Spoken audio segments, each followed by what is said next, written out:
What's happening in the canine industry? For all the latest news, views, and expert opinions, stay right here for the Canine Paradigm. You'll hear from industry leaders, experts, doyens of the industry, learned colleagues, movers and shakers, and the odd randy guest. Get the latest insights and expert advice from both here and abroad from the people in the know. Now, here are your hosts, Glenn Cook and Pat Stewart. And I'm Lofty Fulton, and I'm out of here. Hey, Glenn. Yes, Pat. I can't help but notice you have a new puppy out there. I do have a new puppy. Have you thought about getting some expert advice on how to raise that puppy? Ouch.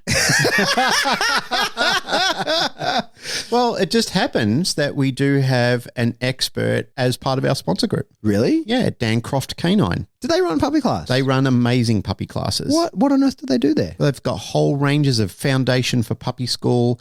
So they're running a complete socialization package and they're doing a whole range of different levels for puppies. And that's what they really wanted to emphasize, is that they are experts in puppy raising and training. Where are they experts in puppy raising and training? In Toronto, Canada. Whoa. So if you were in Toronto, Canada, Yep. and you had a friend, a client, a relative, just anybody who was getting a puppy and you wanted to set that puppy up for success, Yep. you could probably send them to Dancroft Canine. If I was over in Toronto, Canada, with my new little Rottweiler puppy, Mando, I would go over, and I swear this, I would go over and I would do the socialization program with them. Great I idea. love what they're doing. Have you seen their setup online? Oh, amazing. Fantastic. Amazing. They had a tire with a medicine ball with the pit bull doing a drop stay on top of it, My goodness. amongst a dozen other dogs that were doing all similar things, like on Bosu balls and all sorts of things. My goodness. It was great. Fantastic. Unbelievable. Yeah. Hey, speaking of your puppy, what's going on with his nutrition? Couldn't go past Canine Evolution. Supplement it up. Supplemented up to the hilt. My goodness. Yeah. So he should have arms like Arnold Schwarzenegger by the time we're finished. Where did you get those Canine Evolutions from? From Narelle Cook. Narelle Cook. Yeah. How do you know her? Funny that she's got the same last name as me. Yeah. The supplier is very local. Absolutely. Canine Evolutions, but legit, it's probably the best supplements available for Best a dog. supplements available, human grade, gone through the absolute rigorous testing program. I mean, Narelle's got stat sheets on it and everything like that on demand. So if people want to know what they're actually putting into their dog's body supplement-wise, they can reach out to her, and she's got all the facts and figures before she even put it down as a physical product. She spent years and years researching it before it was actually come to market. So Amazing. Great stuff. Yes, the puppy's definitely on it. All our dogs are on it. And there's a shit ton of people around Australia and New Zealand who are taking Canine Evolution, and the feedback is astronomical. Amazing. Yep. Do you plan on taking Mando on your motorbike? If I did, you know who I'd have to go to, don't you? You'd have to get one of those Rowdy Hound boxes. Rowdy Hound dog kennels Yeah. from Horny George. George Kittredge himself. You'd have to get one of those Rowdy Hound dog kennels to go on the back of your motorbike. How good is his social media? It's the best. Yeah. I love watching the dogs cruise around motorbikes. I think it's one of the coolest things ever. They've got their little doggles on. Yeah. You know, like we talk about living the best life. Well, for people who are motorcyclists, they can do both. I'm serious about thinking about getting one, but then I've got to train I don't know if having a Rottweiler on the back of a bike is going to be a great idea. Your sport bike. But Well, I think you should do it. maybe one day when I've got a smaller mid-sized dog, I would get a Rowdy Hound dog kennel and I could travel around, so I could not only enjoy the company of my dog, which hundreds of people seem to be doing across the United States of America, and I could motorcycle at the same time. So Amazing. Two things that are very dear to my heart coming together. All right, this ad's going on for a long time. I need to get out of here and go and train some dogs. Yep. But do you know where I got the equipment that I'm going to use to train those dogs? The goat. The goat. The Billy Goat's gruff. Eins a wiener. The wiener himself. Einswick Dog Quip. Yeah. If you're not buying all your dog training gear from them, Yep. I don't know where you're fucking getting it from. Well- if not from Thurman, Einswick Dog Quip, the Eins a wiener. How the hell does he sell anything being such a grumpy old bastard? He's online now. He's got a website. That's right. They don't have to deal with him You can direct. actually buy things off the website. You can actually do it now. Yep. einswickdogquip.com.au or just .com. Probably one of them. I don't It's know. one of them, but Just we'll put it try in the it show out. notes. Yeah, put it, Yeah. you'll click. You'll find a link. You buy some stuff.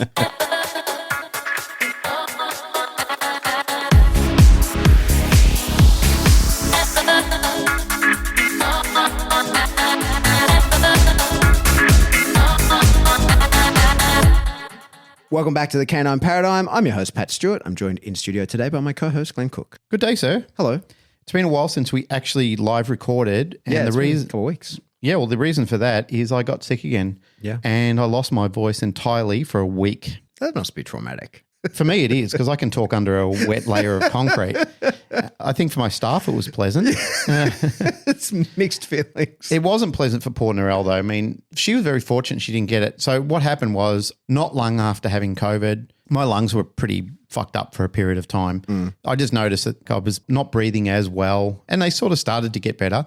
You can even tell in my voice now it's a little croakier than usual because it's taken such a long time. But I went to Melbourne, my niece's 30th birthday. I haven't seen my family in 3 years. Can you believe that? Yeah. It's been a long time. It was a very emotional journey. It was great to see them all. Everybody was all in one place for my niece's 30th. We had a great time, got to hang out with my mum, took them all out for lunch, met all the new babies that have been born and went out and, let them go mad in the toy store and buy everything they wanted. And Nice. got to be the cool uncle for a weekend. It was lovely. It was really nice. But they literally hosed me with viruses. Sickness. Yeah. And I got That's home. what kids do, man. Oh, man. I literally got coughed and spluttered all over. So by the time I got home, 3 days into it, and I was full back in the weeds of being crook again. It wasn't COVID. It was just like a laryngitis, chest infection Some sort of thing. Of old school retro sickness. Yeah, it was a retro. It even came wearing an Atari T-shirt that was that old. So it got me and knocked me on my ass, and I got sick, really sick for a week, and I couldn't speak and couldn't do the podcast. Yeah. I mean, you and I were planning on doing it, and it was just I was fucked up. I was supposed to go out for my birthday and to Mr. Wong in the city. Yeah. Had to cancel it. Had to go a week later because I was I was really devoted. It was really quite a messed up thing. So it's been a while. We've finally got back together, and lucky we had one in the pipe, which was the one where you actually got a little emotional. And telling your story. Yeah, I got some good feedback on that, but it's been a while. A fair bit's happened. I did that Mondio trial a couple of weeks ago now. Yep, and did well. Yeah, I did all right. Yeah, and got second overall in the trial. Yeah. So what happened was we did the first one, and I just for a lot of reasons wasn't very well prepared for it. As we discussed, and it was a shit weather day too. Oh yeah, it was terrible weather. Appalling. But, I mean, that's no excuse. But it's not, but it is. Yeah, the dog was really out of condition because he's just coming off his 2 broken legs, and so. But also, I hadn't trialed in a long time, and the prep work that we had done was really trying to just get him to bite at the strike in the defensive handler. That's where we'd put a lot of work into, and we fell over in a defensive handler exercise because, probably in retrospect, there would have been tricks to get through it, which I ended up pulling in this trial. But anyway, so this one I took a lot more seriously. I was like, okay, I want to pass. The other one, I was just like, I'll go for fun, but this one I was like, no, I'm going to pass. Mm-hmm. So did a lot better trial prep and got, just sort of did everything right. I knew how to do and turned up, and it was I just had the feeling it was going to go much better. Yeah. And so we only scored a 174.5, but we didn't do the jump. I just chose not to do it for 2 reasons in that, you give a shit about your dog. Yeah, I didn't want to train it. That was the thing. So and you've maintained that all along. Yeah, I didn't want to. You said that the last trial after he hit the jump at one stage, and you realise this is not. So the risk was in order to get him physically back able to do it and get good at doing it, I would have had to do a lot of it. There's just too much chance of him injuring himself in doing that much practice for it. So I was like, I'm just going to not practice it. The judge was really good about it. I tried to tell her why. I said, hey, I'm not I'm going to line up to the hurdle and not do it because, and she's like, I don't care why. She's like, you can't refuse an exercise. So you just go to the line and then walk back to your dog. I was like, sweet. It was probably interesting. She was like, it's none of my business why you don't jump. I'm just going to score 0. Good judge. That's fine. Yeah, she was really good. Yep. Really, really good. Yep. People talk about her being Margaret's her name. They talk about her being a really hard judge, but I think she's very strict, which is I like in a judge. One of the things that I hate is when we either follow all the rules or none of the rules kind of guy, right? We're either in the spirit of it and just kind of going along, or we're following the letter of it. Exactly. And as long as it's one or the other, I'm fine. But I think that's where people can rightly get pissed off, is when sometimes we're strict and sometimes we're not. So she was dead strict. Inconsistency. She was great. Anyway, so didn't demonstrate the jump. So that's 15 points gone. And then the other points that I lost 1 point in the flea attack. She said that I sent him a bit early. So right on the horn, I was like, go. Because he was on the cusp of losing him. He was going to go anyway. So I was like, go. Yep. So I lost 1 point there.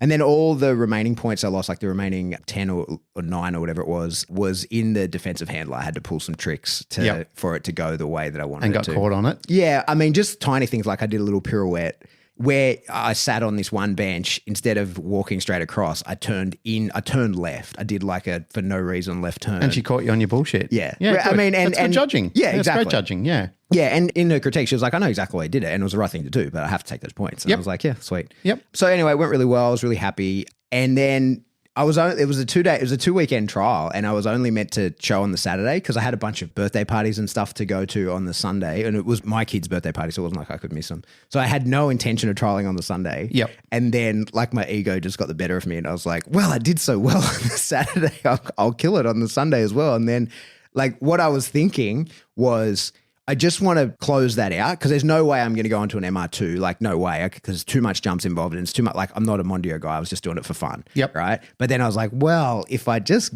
pass again, I get the title, and then like I can really put that to bed. Right. Like, I'd never have to even think about it again.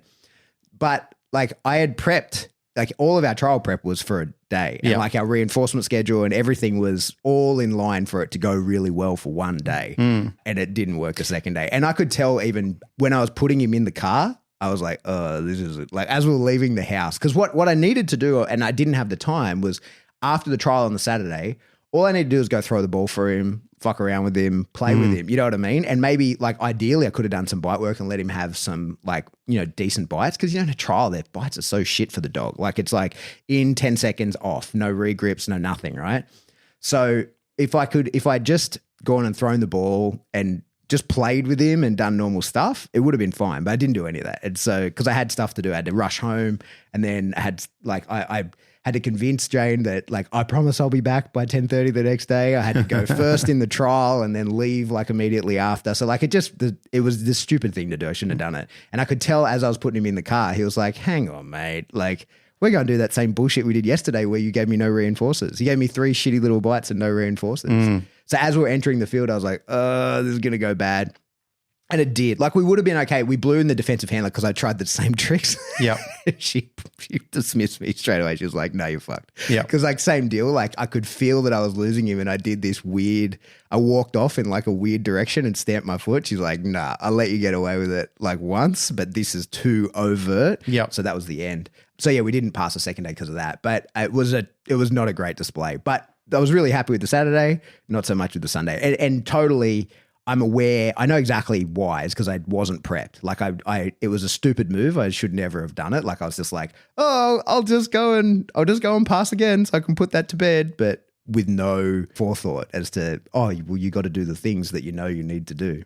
Anyway, that's my story. Hindsight is a wonderful thing. Yeah. But anyway, it was awesome to hit the field again. Congratulations. It's a good effort, especially going from one discipline to another. Yeah. It's so that's 4 sports now. So we got a BH, bunch of GRC titles, PSA 1 with the first leg of a 2 and a first leg of an MR1. So like a lot of entry level titles on a dog. Doesn't matter. It's still it's fun to do. Still doing something, and you're still providing evidence with other people that you know what you're talking about when you get your dog out. To an extent. Mate, it's still out there. It's a lot more than what I've been doing and a lot more what other people are doing. So kudos. I really enjoy trialing. I wish that was one of the things that like I wish dog sports were more established in Australia, where it, like if any sport that was more established, where it was just every weekend or every second weekend you could count on it being on. That's my issue, right? And that's one of the issues I told you at the start with PSA when we were talking about bringing it in and, like setting up the foundations originally. I saw what happened in the early days with Schutz, and I saw how volatile it was with the dangerous dog legislations and so forth. The Australian community, the people who are involved in it are good people. They mean very, very well. The majority of them do stick to their own group and they don't cause trouble, and they run their clubs really well. But the problem is you just need these rogue groups which were running in the background at one stage, and they're creating dissension and creating animosity between, or not even animosity, they were creating divisions between groups. And therefore, we really never get anywhere. Yeah. And that's one of the criticisms and even the drawbacks, I guess, which really prevented me from getting invested into it 100%. Like, don't get me wrong, I love PSA and I feel privileged to be asked to be a judge under the circumstances and everything like that. I don't take that lightly, and I'm really looking forward to judging our first event, which is coming up at the end of the year. That sort of thing is an immense privilege.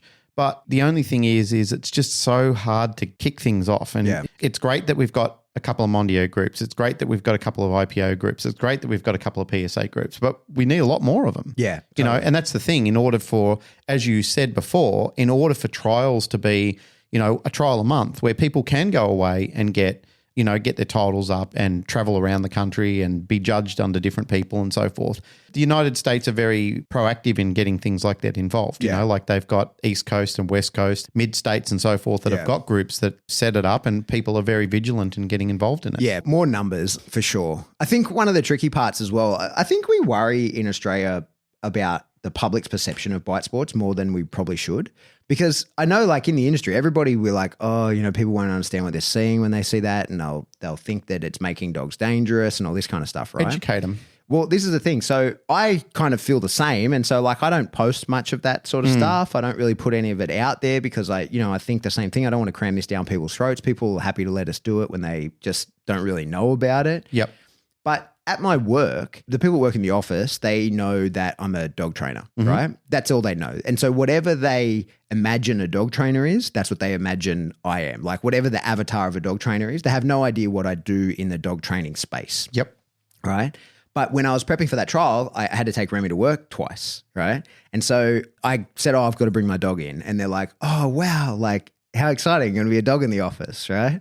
So I bring in his crate. He's going to be in the crate all day in the office. And it's what do you call it? An impact crate. It's not a normal dog looking crate, right? It's not the little wire thing or the little soft thing that you flick up, right? Or the little bed that you tell the dog to stay on. Have you got one of the gunners or something like that? I've got a gunner as well, but this was the collapsible impact crate that I'd take around if I'm going places, right? So it folds up like a suitcase. Yep. So I bring it in the office and they're kind of looking like, that's a very serious crate for bringing a dog in. And then I bring Remy in. So I brought that in, set it up. I go down the car, bring him in. And he's like standard high drive dog in a new place. He's running around the office, jumping on people's desks. He's fucking around. He's just super interested. People are patting him. He's, you know, stealing shit from people, running around. People are chasing him around. He's got the whiteboard eraser. He's like, people are chasing him, like trying to get it from him. He's hiding under the desk, doing all the normal high drive dog in a new place stuff, right? So I let that kind of all unfold. And then I'm like, hey, get in your box. And he goes and gets in the box. And then it's like the conversation. Why is he here? And I'm like, oh, we're going to compete on the weekend. I need to take him to training after this. So I didn't have time to go get him. So he's here in the office. And they're like, what do you mean compete? And I'm like, oh, I'm going to go in this trial. It's this competition. I'm going to sort of, you know, like it's this thing where I get scored with the dog. And they got no idea. They're like, what? And they're like, what do you mean? Like, what does he do? What do you mean you compete? Like in dog training, like how do you compete? So I'm explaining, oh, you got to do all this obedience stuff. But they don't know, they've never seen me, what I do. They don't know what I do in dogs. And then you show them. Well, but they've also not seen my dog under any control because I just had him with me. I opened the door. He's running around doing his own thing. He's nude. He's no collars on, nothing. He's just running around being a dog, right? Yep. And then I'd say get in the box and he goes and he gets in the box, right? So I'm like, oh, I do these things and it's obedience and, you know, he got to do the things I say. And one of the girls was like, what? So they just tell him to do random things and you do it? I'm like, no, there's certain things and I've trained him to do those and we'd go through that. And then there's the bite work. And they're like, the what? And I'm like, yeah, so there's these people on the field and he bites them, right? And they're like, what? Like, had no idea what I was talking. Like, what? He bites people? I'm like, yeah, he bites the fuck out of people, that dog. Like, and they're like, but we were just patting him and he's running around. I'm like, yeah, he's a dog. He's totally fine. He's just a dog in a new place. He's heaps of fun to be around. They're like, but why would you train him to bite people? Like, what is that? And I was like, well, you know, and so I sort of give this like very quick sort of lesson on dog sport. And one of the guys was like, I thought you just did police and military type dogs. And I was like, yeah, because they know I was in the army. I was like, yeah, I do that. But like my real hobby and passion and where I got good at that is actually from doing the dog sport stuff. Like that's where we do all this. And so I explained to these people who don't know, who have no idea that dog sports is a thing. They're totally unaware that exists in the world, right? They're like, there are sports where the dog bites people. I'm like, yeah. And they're like, that's cool as fuck. I was getting ready for the like, don't worry, it's not an issue. Like I'm getting ready for that conversation. And literally everybody there was like, are you for real? That's awesome. And you get to keep him in your house and he's not I'm like, no, he's totally safe. You just saw all this like running around. And they were like, can we come watch? I was like, yeah, it's out at this place. They're like, oh, fuck that. We're not driving that far. Right? So that was the end of that. But I was shocked because I don't, you know, like when's the last time you interacted with a totally non-dog person who didn't know the type of dog training that you do and then told them that you do biting dogs, right? Like it's been forever since you talk about that with anyone because most of our lives not for me. are, not for me. Most of our lives are totally industry in depth. Like we talk to dog people, we deal in dog people, like But don't forget, I've got in my backyard like people who turn up with their pet fluffies. Yeah, of course, right? But sometimes sometimes I get in a conversation with them. Like if they see me walking across the car park with my dog, like Randy or Macho might be walking. They go, "Oh, it's a really nice dog. What's he do?" And I said, "Oh, he's working on Shepherd, blah blah blah." And sometimes if I think they're worthy of the conversation, like they'll take it on board. Well, we might have a conversation. I'll tell them, and I go, "Oh my god, oh wow, I didn't know." That you could do that with dogs. Yeah, and blah, exactly. blah, blah. So that's been it's been years since I've explained to someone who has no idea what I do in the dog space, what I do in the dog space, right? It's been, and everybody was like, holy shit, that's cool. I had no idea that existed. Like, that's a cool thing. And I was like, I feel like we need to find a way to make more people feel that way. And we hide what we do and so much. And it's like, because we're worried about how to be perceived, I think probably mostly people will be like, wow, that's awesome.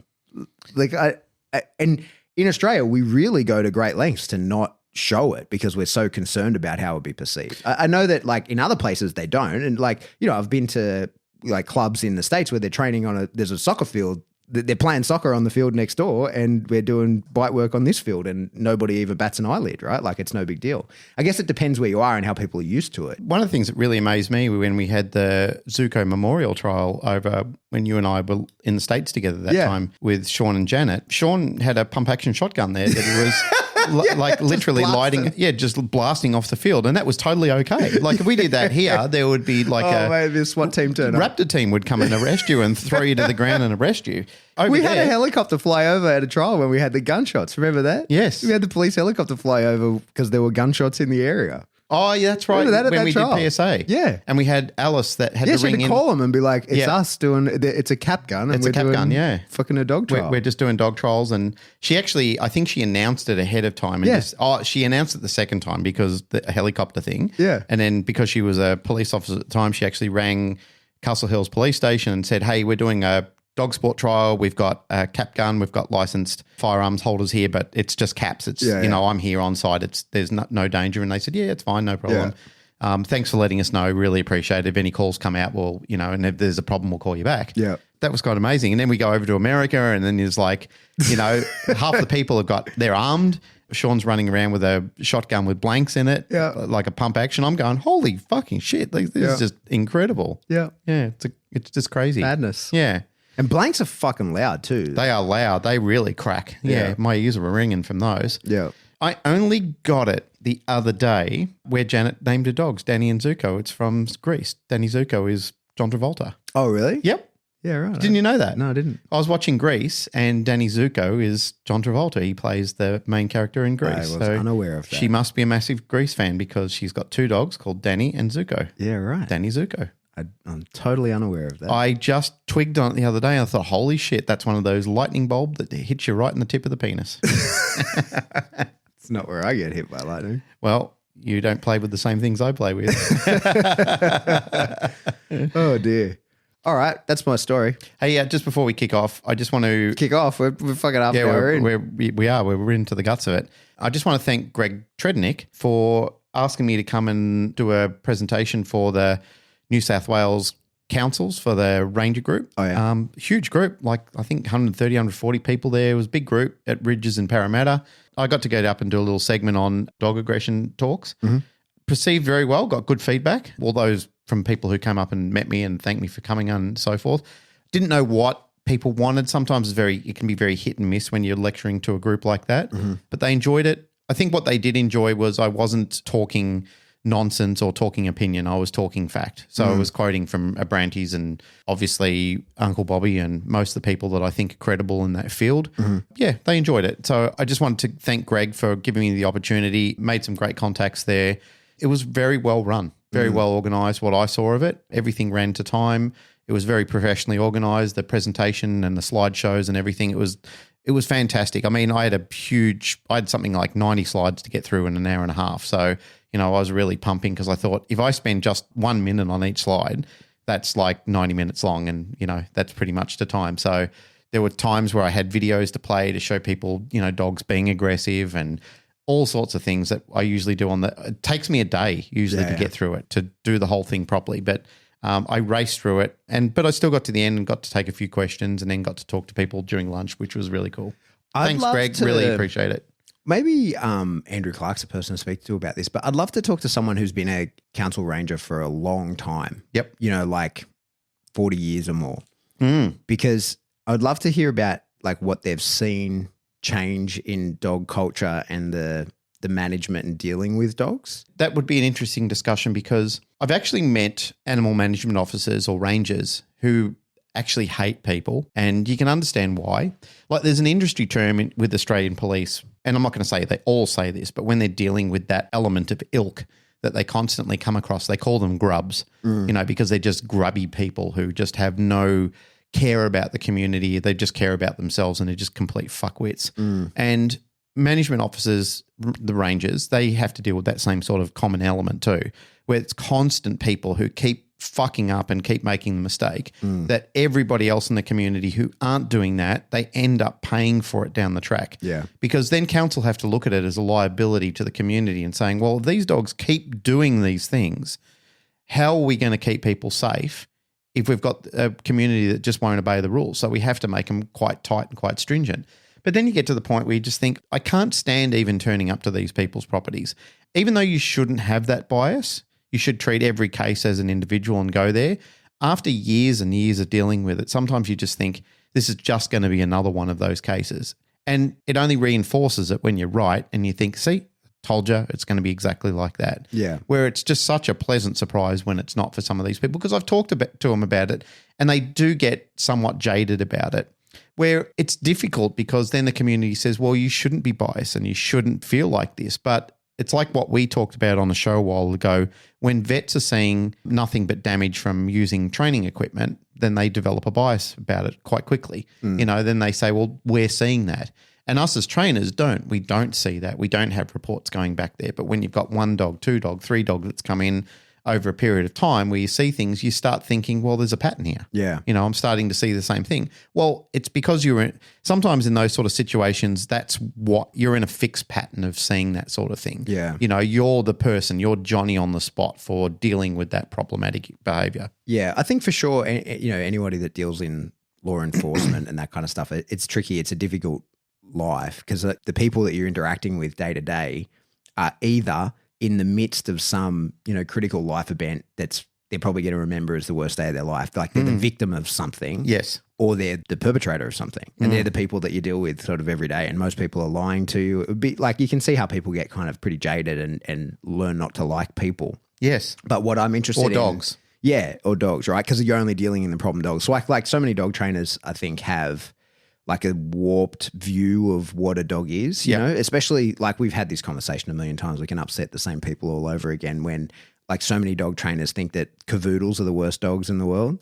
Where I remember that when I got so much heat for posting a picture of me cuddling a cavoodle and people said to me, man, what the hell were you thinking? But in reality, like you're seeing a lot of cavoodles with issues because there's so many cavoodles. Yes, right? That's right. Like if you got a slice of how many Dalmatians have behavioural problems versus how many cavoodles have behavioural problems, and say, well, I've only ever seen 1 Dalmatian with behavioural problems. That's because there's not a glut of Dalmatians You've anymore. only seen 10 Dalmatians, right? But there used to be when 101 Dalmatians came out when I was a kid, when Disney first released that, everybody wanted a Dalmatian. Yeah. Maybe Dalmatian is a bad example because it's a very shallow gene pool there. But just in general, I think that as trainers, as people who fix problems, you are presented with only the problems. And so you have this view that everything's a problem. Whereas in reality, there's probably in Sydney alone, there's probably 500,000 cavoodles. You know what I mean? And being a very large boarding provider for pet dogs, we see an enormous amount of cavoodles who are lovely dogs. Yeah, amazing dogs. The owners of the company have 2 cavoodles, which are the sweetest little cavoodles you ever meet in your life. Yeah. Like Sunday, their oldest dog is just beautiful. That was the one I had a picture with when I go around there. She basically treats me like I'm her owner. Yeah. Because I've known her since she was 8 weeks old, and she's just an adorable dog. Yeah. And they love her in every way. She's the perfect inside dog. That's pretty normal that council rangers would be a little bit jaded about dogs because they only deal with the problem ones. But I would love to talk to someone who's been a ranger for a long time and discuss what they've seen over 40 years and the way that, the problems that occur with dogs, like what their day-to-day 40 years ago looked like to what their day-to-day looks like now. Because I can remember as a kid thinking, we used to call the council ranger the dog catcher. Yep. Right? And it was because there were, dogs were just out wandering around doing their own thing. And where I grew up, our dog, like especially the dog that we had when I was very young, and even the dog after, like was mostly a front step dog. Yep. They were in the front yard. Yeah, and did whatever she wanted because we lived near Callum Park there. That dog used to run away all the time, especially when I was a kid and like the kids, like when I was very young, if it was my older sister's responsibility to take the dog out, the dog would just be like, fuck you, I'll see you this afternoon, right? And like run up into the park, and the dog was fat because like, like 10 people probably were feeding the dog, had like whole community other... dog. It's a community dog. The dog had like whole other families. Like Ernie. Yeah. Yeah. But so I always we used to run away from the dog catcher whenever, because, fuck if I'm going to use a leash, like, fuck that. I don't want to get in trouble. So like it used to be if I saw the council ranger car when I was a little kid, and probably I was like super influenced by like kids TV shows, like with like Tom and Jerry, how the dog catcher would get the bulldog. The big net. Yeah. What was his name? The bulldog? Ike. That's what you're influenced by as a kid. And I used to think of the council rangers as the dog catcher, and you run away from them because they steal your dog from you. It was usually either a Ford or a Commodore Ute with the big canopy on the back with the big whirly birds on the back. And as soon as you'd see it coming, you go, oh, there's that fucker. Yeah, that's that dog catcher. Yeah, and you're right. As kids, you would all try and get the dog. Come on, mate. Come on, let's go. Let's go. I'll tell you what a turd I am, right? So, my old dog Ernie, right? Like we used to run together all the time. That's all we did, right? Because he wasn't dog social. He wasn't aggressive or anything. He just had no interest in being with dogs. And I'm sure I could fix this issue now, but I had no idea how to do it when we had him. But he wouldn't retrieve anything. You'd throw something for him, he'd run out and be like, it's out here.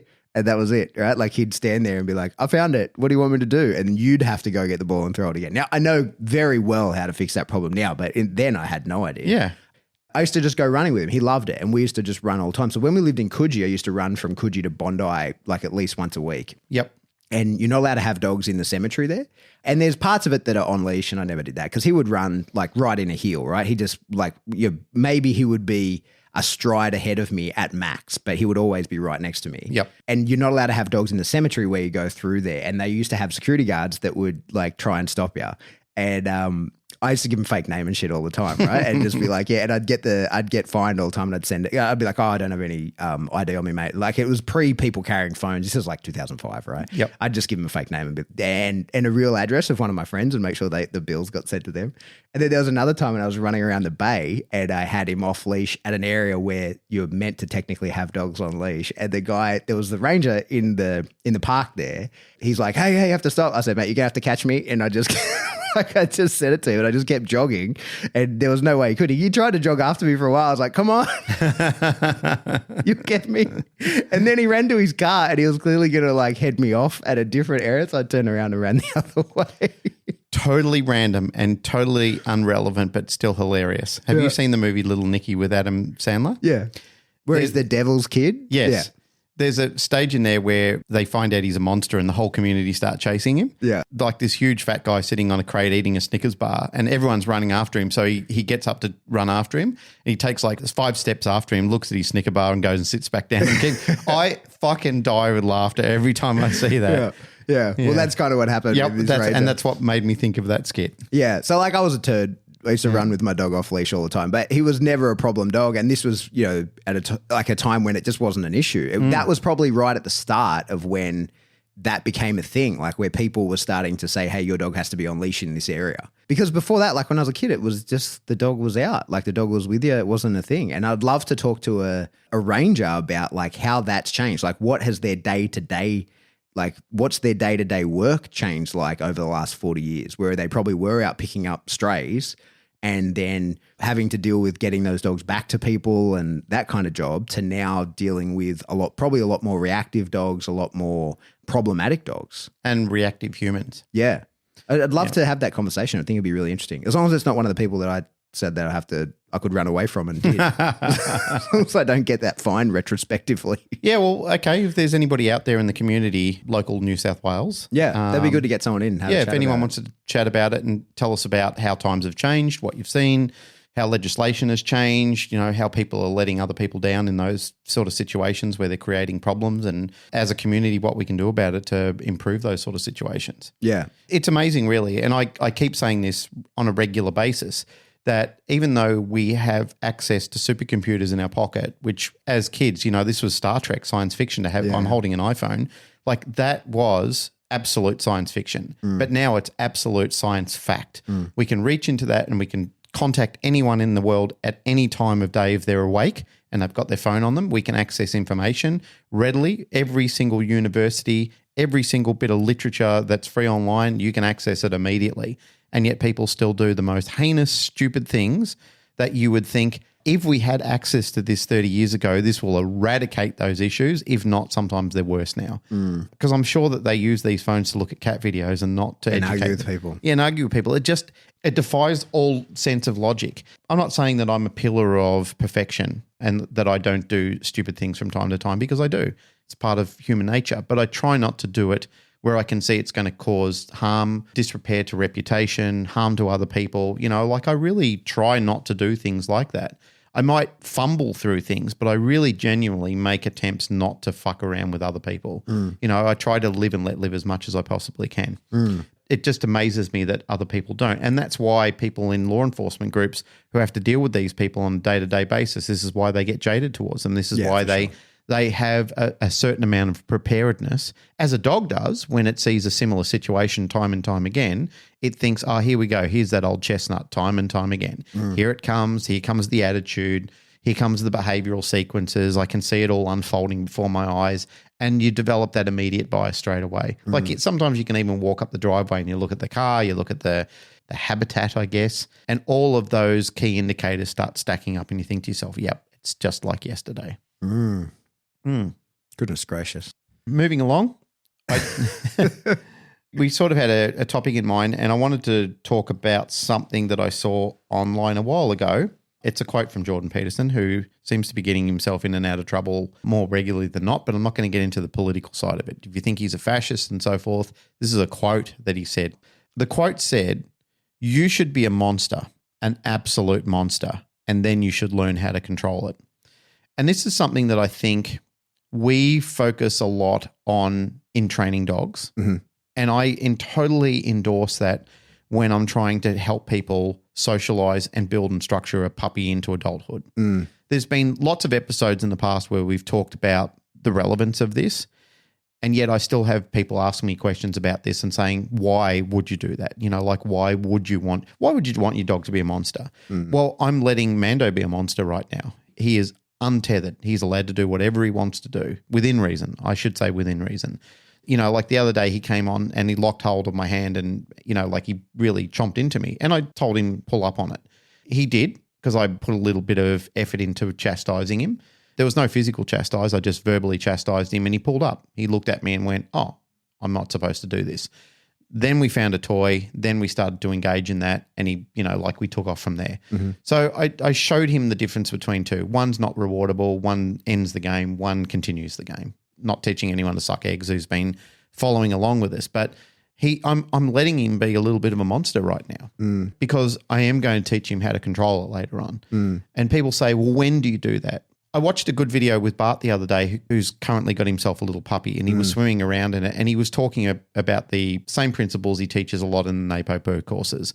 Let them be puppies. Let them be reckless. Until the drive is there, what's the point in trying to cap it already when they're still baby puppies? I commented under that. I said, sage advice. I really appreciate that comment. And I appreciate when I see people doing that. I appreciate when I let them seeing their puppies be reckless and untamed to start with, that they allow them to be full of drive and full of gusto, not to be rude, okay, but just to be confident and capable of being far more exploratory, because I think that just gives you a lot more edge. So when Jordan Peterson's talking about becoming a monster, fundamentally that's what it means, is become the best and the strongest version of yourself and then learn how to control it. And then some people go, well, what about people who can't control it? Well, there's always going to be that element. And the worst thing is somebody who's not quite a monster, but becomes a different kind of monster because their brain is wired differently, and then they can't control that because they try and control things through fear. And that is a different beast upon itself as well. Yeah. So that's not something that I encourage people to do with puppies. There are people that are probably listening to this going, but Glenn, you talk about the domestic dog and pet market. How are they going to keep and control their dogs? That's a good question, and it's a good point, and it's worthy of discussion because there are certain times where more control and people say, well, that's contradictory straight away. It's adding to the conversation and it's adding to reason. There are times where if you can see that that dog is in danger because it's becoming too much of a monster, well, then you have to start working on it at that period of time. Every single event needs to be analysed critically, and you need to look at it, and you need to say, if this person is capable of raising this dog this way, let it be. As John Lennon says, let it be. But if they're not capable of that, and I remember listening to Karen Becker talking about this with her whole debate on desexing, because of the endocrinology issues that it creates with desexing, and she said in that video multiple times, which has had millions of views around the world, unless you need to, don't desex your dogs early. Don't do it. But if you're not responsible, if you're one of these people who's going to create a problem, then do it because it's better than the alternative of what it's going to create. There's another saying that I want to add to this, which I think complements what I'm talking about. And it's from Frederick Douglass. And it says, it's easier to build strong children than to repair broken men. And I think of that quote quite readily when I'm thinking about puppies as well. It's easier to create a dog that's strong and robust and ready for the world than to try and fix this broken, shallow, empty dog that's got a ton of problems later on in life. Is that Frederick Douglass, the former slave? Yes. Yeah. Okay. It is. Yeah. Yep. Yeah. It's an interesting quote. Yeah, I mean, I agree. I think that I spoke about this quite a bit this morning on the live stream in Patreon, but it was about dealing with little puppies and exactly that, like at what point do you intervene on things? Because I think so many dog trainers are saying all this same stuff. I think for sure, without a shadow of a doubt, I was guilty of like once you start out in dog training, you've got a skill set. Like you start out, you got no idea, you got a dog and you're just kind of trying to repair the damage that you've done on that dog when you actually understand what you're doing. But then so many dog trainers then are like, okay, I'm getting the dog, right? Like I'm getting the dog that's going to prove my worth, right? Or my skill set, whatever. I'm going to demonstrate how good I am with this dog. And you get it at 8 weeks old and you get it from the right breeder and you get the right bloodline. Doesn't matter what kind of dog it is, but you do the right things and it's going to be your dog, and you put too much work into it and you just create way too much control in a young dog. Yep. And I've done that to varying degrees many times. Certainly even with Remy had more control than I would ever put on another dog early ever again, right? Because like he's 6, like that's a long time ago. And so every dog I'm sort of learning how to leave them longer and open them up more and then bring in the control work later and do that in a way that the dog still feels quite empowered. Yeah. But I think the first thing and most important thing when raising a puppy is, and we've discussed this so many times, is keeping them safe from themselves, safe from the world and safe from themselves. There's nothing wrong with that. Yeah. And so the sort of the question on how much control work do you do and corrections and what do you allow them to just get away with, like exactly as you say, like for puppies, especially you're dealing with working dogs, they're going to bite your pants, they're going to do all the annoying little things. And I'm not just going to let them do that, but I'm going to not stop them either, right? So it's going to be management around that. And when they do it, we're going to go for the redirect and we're going to try and attempt that we don't squash that part of them. I want to keep that part of them very much alive, but I also then want to just not have them express that part of them in that way and show them another way to do it. And we talk about, carrying a little toy around, and when they bite you redirect them into that toy because you don't want to close that window. But then there are other things that it's like, no, you'll never be allowed to do that. That's off the table, right? But see, the intelligent key phrase that you said before is management. Yeah. And I totally endorse that, because when people say the same thing, when I was talking about the different traits in people, when people would say, well, that's conflicting already. Like you're saying, let them be monsters, let them do this and let them do that. But then you're saying to the domestic market, well, don't. I'm not saying that at all. But what I'm saying is assess it towards your lifestyle. Like in your lifestyle, if you can see this is too much, then it's time to elevate your management structure. Then you need to look at it and say, I need to step in more now because this is disrupting my life and causing a problem. And making me fall out of love with the dog. Yeah. For people listening to the podcast who aren't trainers, who are pet owners, you need to analyze every situation in its unique form. You need to look at it and say, I've got this dog. Right now, it's been robust and rambunctious, but it's not really pissing me off and it's not causing a problem with my family or the community at large. It's just been investigatory, it's been enthusiastic, and so far so good. But if that changes, like if you get in there and say, well, the dog is biting a little bit too hard and tearing the kids' pants and so forth, well, then yes, you do need to manage it and you do need to step in and you do need to create boundaries around those behaviours. You need to let the dog know, in order for you to continue to stay in this house and stay safe, you need to stop doing these type of things. Here is what you are allowed, however, to do.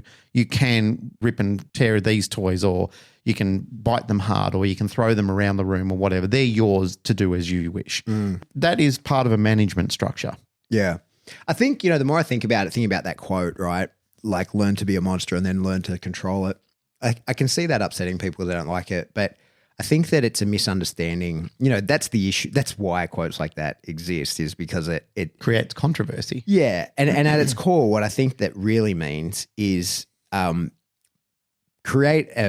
become powerful and self-confident. Yep. I think that's what it means, is like powerful and self-confident, because what you don't see is beings, whether they're dogs or people, whatever, that are powerful and self-confident, doing things that we would in dogs look at as like aggressive reactivity sort of stuff. And in people, that obnoxious, unsocial behavior and treating other people poorly and whatever. All the like powerful and self-confident people don't engage in that sort of activity. And I think that's the idea with dogs, is you want to create them, like raise them to a point where they feel powerful in themselves, where they have a level of self-confidence where they're like, no, I'm okay.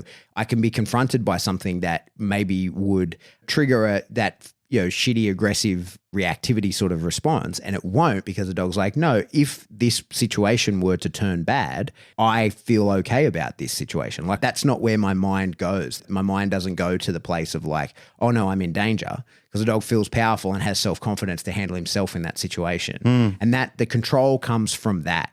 So I think that's sort of like just talking behaviorally and not talking about sort of actually training the dog to do things. But I think the quote talking about become a monster and then keep it under control, I think that it's not like those are two separate things. I think that the idea is become self-confident, become powerful in yourself, and that will give you the control in a circumstance where otherwise you may not, right? And I think we think about it in terms of build a big engine, no brakes, because that's what we talk about with biting dogs and that kind of stuff, right? Big engine, no brakes. But in pet dog terms, it means like create the most robust and powerful dog that you can in his mind and body, and then you won't have the issues that will require a ton of control later on. Absolutely. Because it just won't be an issue. So Valerie's got an injured eye, but her and Remy, I don't know what happened. She's got a little cut on her eye. I had to take her to the vet today. And the vet remarks like, oh, wow, like she's real, like she walks to the vet like she owns a place. And then she doesn't like going in the cubicle, the little room thing. She gets a little bit sooky to me, but she's a thug, She walks around like she's a thug. And the vet remarks like, oh, she's very confident little dog. And I was like, yeah, that's not by accident, Yeah, there's like, lots of work in that. Yeah, like that's a lot. Like she is very well-bred dog, obviously, but there's a lot of taking her everywhere and, creating circumstances and then building her to be that. It's not by accident that happened. It's the same with Remy. Like, again, there's a big chunk of genetics into who he is. It's probably more than anything genetics, but like often people, when they see on the form, like Malinois, they're like, oh, have you got the muzzle? How's this going to go? And I'm like, he'll be fine. Will he take food from me? Like, he'll do anything he wants. Like, he's a dog. He's like any Labrador that like any random, well put together, happy dog. He's that. You don't need to worry about like, what's going to happen, because like whatever your normal precautions are is all you need to do with this dog. He's no different from the others because he's powerful and self-confident. Like he's not going to hear a bang and unravel. You're not going to stick the thermometer in his ass and he turn around and try and bite you because he's like terrified of any unfamiliar interactions. He's going to be, he'll be like, oh, okay, whatever. Right. And that's because that self-confidence of, with him more than anything, it would be, I think this is a genetic trait and it's not something that I've taught, is that he doesn't have a lot of nerve. So there's not much to, like it's hard to get him to fire up in an aggressive, like to show real aggression. He's got a ton of prey, But to get him to show real aggression, because he doesn't take anything too seriously, because he doesn't feel threatened by very much, right? And I think that's the idea, is to create a dog that doesn't feel threatened by much, so that they have that self-control over themselves, right? Like, and they're not having to exert a ton of control, or you don't have to impose a ton of control, and they're not having to think about controlling themselves because they don't perceive very much as a threat, because they feel powerful in themselves. That's the monster that we're talking about. Absolutely. Yes.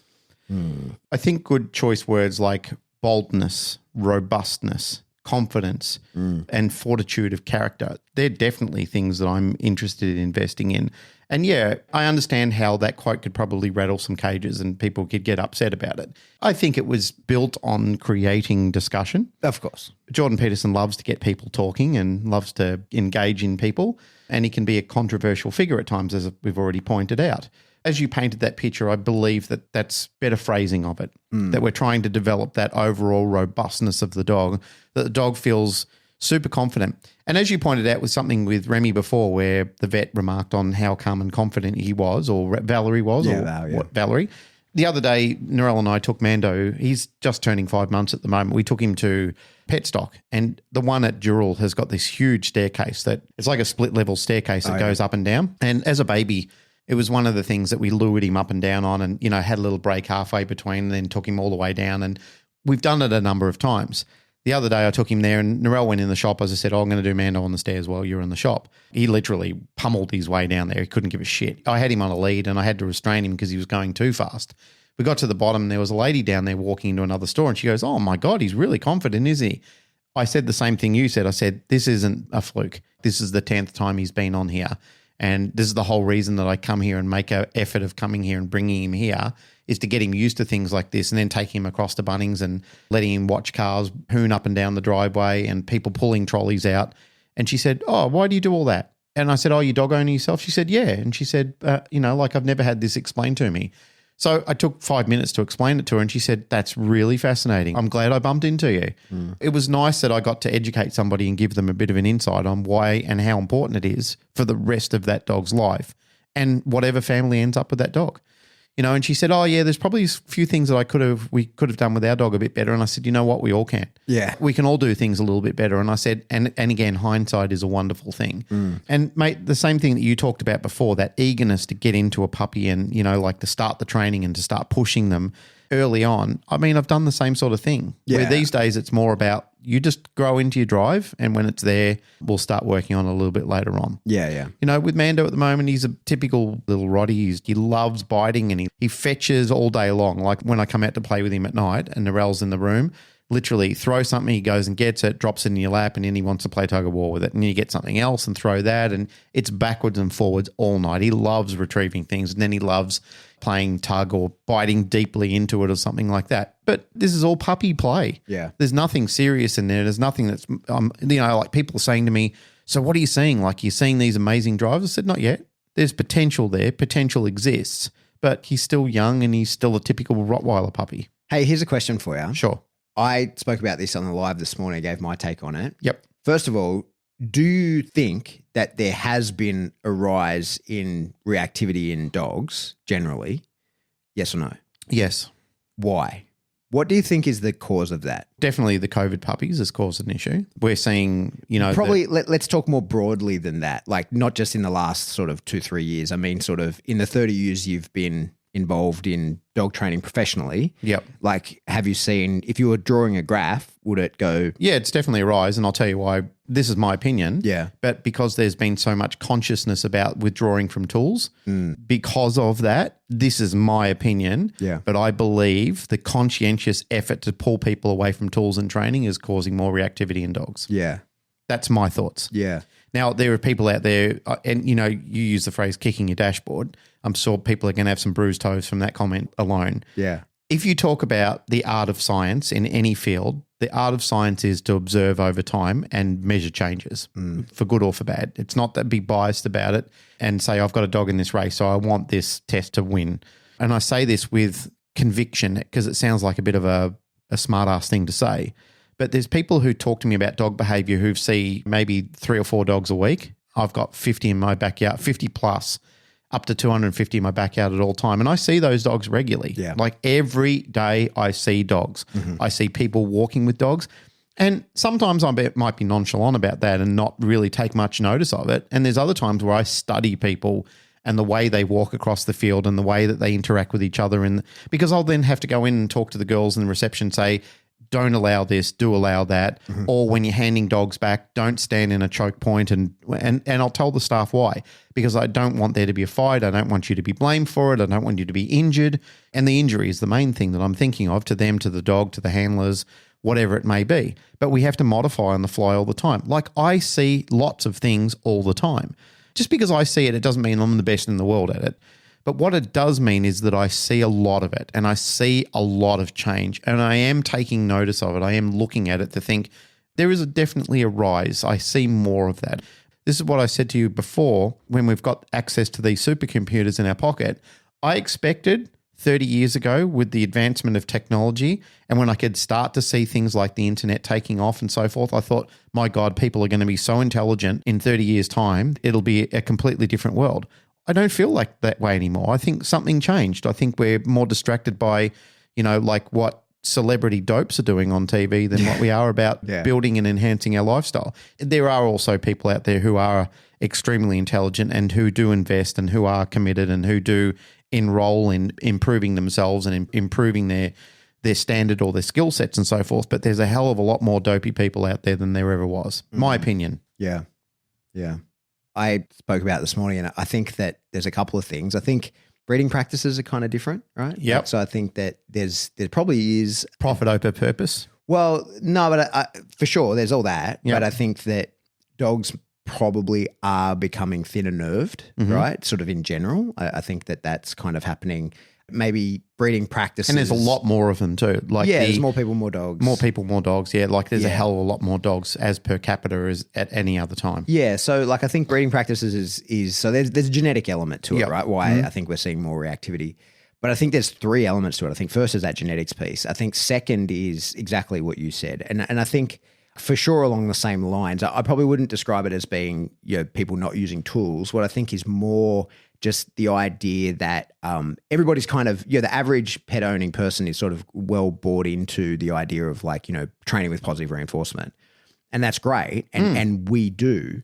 But I think to try and train purely with positive reinforcement, I don't think too many people actually grasp how difficult that is, right? To manage a puppy to the point where you would never give the puppy any sort of negative feedback. And I think what a lot of people, when they get a puppy and they go to a little puppy school and they tell people only reward the behaviors that you like and ignore the behaviors that you don't like, they don't really understand reinforcement. They don't understand that the dog is being reinforced by the outcomes of its behavior. So you can ignore it all you want. It's going to be reinforced by the outcome of having done it. Whether you're clicking and giving it a piece of chicken or not isn't going to change the way that it does things while you're standing there ignoring it. So take for example, and I know we've talked about this on the show before, but a puppy's first in greeting with a new person in a new area that maybe would cause a bit of discomfort in the puppy. Most people these days, they would, almost all puppies are going to show some sort of level of concern there, right? Like a dog gets taken into a new area, you've only had him, he's 8 weeks old or 9 weeks old, you've had him a week. He doesn't really know you very well. He's learning about the environment. He's kind of scared. He sees something like an imposing figure. He's 6 inches off the ground, right? His head's like 6 inches off the ground. And there you are at 6 foot tall, standing over the dog. You appear suddenly. Of course, he has a bit of a reactivity, bark aggressive, because he's uncomfortable in that moment. And typically what the training that people are getting is that's a fear response. You can't punish fear. Just manage the situation, get the dog out of there. And so you're like, oh shit. And you take the dog out and you think at best people just ignore the behavior. At worst, they kind of run away and it's reinforced, right? So I think a lot of people don't fully get that the way you deal with behaviors at their earliest presentation can cause really big changes down the line. And I think a lot of the sort of general public that are raising puppies and causing them to become reactive tend not to understand that, they think that reinforcement takes the form only of the food that they're giving the dog. That's it. Whereas reinforcement in its meaning of increase the frequency and likelihood of the behavior is actually taking place via the environment. And so, well, we did that episode a while ago on negative reinforcement versus negative punishment, Yeah. and how often that can be misconstrued, Yeah, totally. even by competent trainers. yeah. So in the past, and what I would do with a puppy, and I think probably what, like, and I know we've discussed this, but like probably what even good dog trainers who would describe themselves as like, I don't use punishment, I don't like, we're all going to manage that situation very similarly, in that we're going to sort of like short line the dog so he can't bounce around at the end of it, and we'll just be like, hey, this isn't a threat to you, we're going to wait for him to calm down. The dog will try appeasement, they get to pat the person, the dog's okay, and the dog goes, fuck, turns out this isn't a threat, and then that person rubs them on the belly and they're a happy little puppy again, and they start thinking differently about people. Yep. And most dog trainers, and I don't care where you fall on like the spectrum of dog training, that's what we're going to do, right? It's only the like lunatics that grab the dog and run away. But that's what sort of is the interpretation of the average person. Like, I think that the average person who's been told positive reinforcement's the way to go, I think that they're quite good at the application of the positive reinforcement in like, I like that, I want more of it. But then they don't know how to, when something goes wrong, deal with that, because that then means you can't just use positive reinforcement. There has to be consequences for action and inaction, right? Positive and negative. But if you want to only use positive reinforcement in that moment, the way that you control every interaction has to be super precise. And it takes a different level of skill set, right? Like, any dog trainer can pull it off, but the average person, like, you need to know, okay, this puppy's going out for the first time, it's going to meet people. I need to bring in that level of arousal. I need to have first got to the point where the dog is, wants my food. I have a way of marking it. I need to control this first interaction with a person to the point where I can control the dog's emotional state. I can guarantee the positive outcome. I can short circuit that like aggressive response. I can make sure that that never happens. I can get to the end without going down that road. I can make the dog feel a certain way. It's easy enough to do. People can pull that off. But when the messaging is just, only train with positive reinforcement, the average person doesn't get that. They're like, oh shit. And then the dog reacts and they're like, oh, I'm not meant to punish this. So they get the dog out of there, not realizing like the dog then goes, right, that's the behavior that turns off the pressure, right? And the pressure is discomfort of the presence of another person. Hey, presto, now you've got a reactive dog. So I think that's the second sort of reason why we see more dog reactivity, because of that. And I think the last one is just sort of unfulfilled dogs. I think that's one of the big things that we see a lot now is, just a lot of dogs in homes that they shouldn't be in, right? Like, I think that's one of the, like, you can do everything right with a dog. And the example I always use is my own dogs, right? So like Remy, you could do everything right with him. If you don't train the way he wants to train, he's going to fuck up your house, right? Like he's going to become what would be diagnosed as a reactive dog, and it would be, whether you put it into, people would call him aggressive because he might become that, or he might be just a lunatic that has to be medicated in the house. If you don't let him fight something regularly, he becomes unmanageable in that regard. So like if he were in a house, if he were a stray and found and called a German Shepherd cross, right, and rehomed with a random person that wanted a couch potato, he would very quickly become a reactive dog. And I think that's what we see tons of, especially Kelpies, right? Like we see that Kelpie staffies, dogs that want to do shit and get put in a house that doesn't want to do anything with them. That's, I think, one of the biggest sources of reactivity. So for me, I think it's those three ingredients. I think breeding practices probably plays a role. I think that misunderstanding of application of training, people just trying to do what they've heard is the right thing, but don't have the detail and understanding of pulling it off, right? Because like it works, you do all the positive stuff, it totally works, but you got to know what you're doing. It's not like this surface level understanding of it. That's not going to cut it. I think that's one of the truths of training. Like if you want to train a dog to a really high level and be like a positive reinforcement only trainer, your skill set in that regard is going to have to be way higher than a person who's prepared to use a full spectrum of motivation. And we see that in the industry by people who are incredible dog trainers and, like arguably some of the best in the world being beaten at trials by plumbers, right? Who turn up to the club twice a month, right? Because their balanced trainers are there. So that it's just more effective. No one can make that argument. Now, whether you want to do a different way and whatever, but to be really effective, it requires a much higher skill set. I absolutely agree. It's a very high disciplined outcome. Yeah. And then, like I said, last thing is just, I think, unfulfilled dogs that like people get working dogs because they look cool. Especially in my area, mate, it's fucking flooded with Kelpies. And the amount of times I've heard people say like, oh, I didn't get a pet shop one. I got one off a farm. Like I got like, and it's like, You're better off with the pet shop one. The pet shop one was bred to be a little house dog. He's a Kelpie in disguise. Like he's not a Kelpie. He's a cavoodle wearing a Kelpie suit, right? Whereas you got one from a farm who's like, probably no one in his bloodline ever has lived in a house, right? He's been tied to everybody in his bloodline for the last 200 years has been tied to a tree, works cattle all day, and then gets tied to a tree again, eats once a week when they get handed a kangaroo carcass, and you're wondering why he's got no food drive, off-tap prey drive, wants to chase everything, and isn't interested in a relationship with you because nobody in his lineage has ever been interested in or had access to those things. Do you know when I saw a huge rise in the Kelpie population? No. After Red Dog? Straight after Red Dog. Yeah. Literally 6 months after Red Dog, an absolute plethora of Kelpie puppies started flooding the market. Mate, I'm looking forward to the day we get Casey on because he knows the dog that played Red Dog, and the dog's mad dangerous, has bit tons of people. Oh, wow. Right? So that was that video he put together the other day of him with all the camels running in and tigers jumping around on their back legs and all sorts of shit. Mate, he's got to write a book. Or we've got to get him on the podcast and just talk stories. We need like 6 hours for him. Oh, yeah, I know. That's going to be... And your Fenton button. Yes. Funnily enough, you said that. Greg said to me today, why don't you use the Fenton thing anymore? And I said, man, I've just got lazy. Really? It's too easy to use. I thought you must have had a reason for not doing it. No reason. People actually like it and get whingy when I don't use it. So I'm going to have to go back to using... I'm going to have to say the word... Fenton! Yeah, I'll say... Fenton! As well, so okay, so we can just double Fenton. Some of the biggest laughter I got in the group today was playing the Fenton clip to the Rangers. Oh, yeah. They watched that and it's a timeless classic. It's a timeless classic, but we did the old joke about it, how... Glenn, you have all the world's knowledge in your hand and you're using it to just watch videos. Fenton videos, yep. Fenton. All right, I reckon that's a place to wrap it up. Yeah, it's a good place. All right. Hey, that's it for another episode of the Canine Paradigm. As always, if you like what you hear, please, what's the way that people can spread the message? What's the Well, I dare not say do it in a urinal this time because, the best way to do it would be to hire a sign writer. Yep. I think if someone hired one of those planes that flies up in the sky and just say, we love the Canine Paradigm. Yeah. TCP. Just at a minimum, 3 letters. What could that cost? Or should they drag along the big script at the back? Where that'd work. Yeah.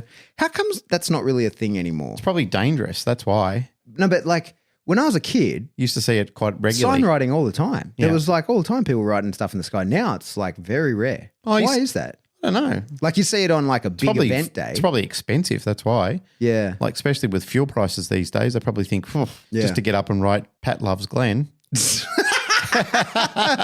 You've had a quote done, obviously. Yeah. you know exactly what it costs. Oh yeah, it's per letter, but the P turn, they charge. No, I got done by a council ranger for chipping it on a tree. All right, do that. Carve it into a tree. No, don't do that. Just graffiti it. Go to like a local skate park or something and just graffiti there. Listen to the create an NFT.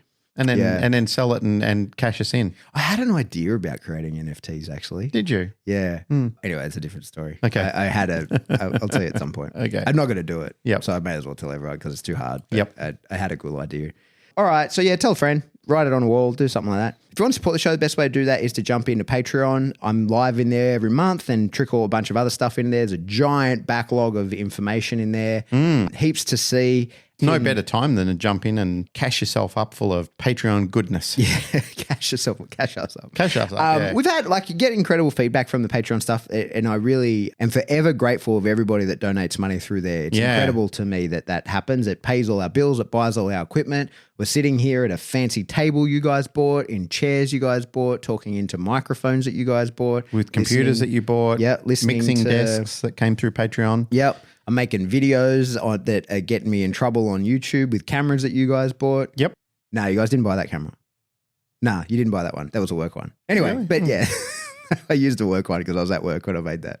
There's times where you've pointed out and there's times where I've seen on Patreon where there's some incredibly high-end generosity that people have donated a lot of money. But I realized something the other day that people are generous no matter what level of that they donate through Patreon. There's been... Because, I mean, it depends on your lifestyle. Like to some people, $10 is a very generous amount of money and we don't appreciate that any less. What we wanted to say is thank you guys for your contributions because, as we've said, you kick the show along, you keep our gear modern.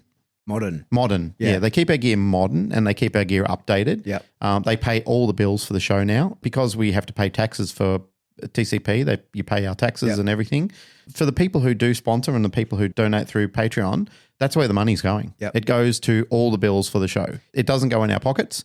We don't draw a wage from it or anything like that. We just upgrade our equipment as needed, and it all goes into our subscriptions for Adobe and everything like that we use to edit the show. So there's a lot of things that, as being transparent as we are, there's a lot of things that go back into keeping our show running. One of the main things is it keeps me at a level of guilt that I make sure I do. Make sure a show comes out as often as I possibly can. Yeah, you've been doing great, really great with your Patreon content. That's one of the things. It's a great source of stress to me, actually, because the money comes out whether I put something in there or not. And I'm like, fuck, I've got to do it. I was fever pitched over not getting the podcast out while I was sick, but I literally couldn't sit up at the bench and do it. I was in bed and being a giant man baby and being a massive burden on my poor overstretched wife already. Oh, dear. Yeah. She did such a good job. If you don't want to give us money on Patreon, just buy a T-shirt. Yep. You can go to Spring. Get in the Spring. Yep. Buy a water bottle. No water bottles. Someone send us a link to somewhere where we can get water bottles that people can buy. Or someone else make the water bottles and you sell them. You make a profit. People want the water bottles. Yep. All right, so buy a water bottle. If you want to get in contact with us, the best way to do that is to jump into the discussion group. We try to keep it cool in there. So if you're in there, just don't be a to anyone. Oh, now that's another use of the Fenton button. Yep. And if you want to get in touch with us, best way is send us an email. We're info@thecanine.paradigm. Goodbye.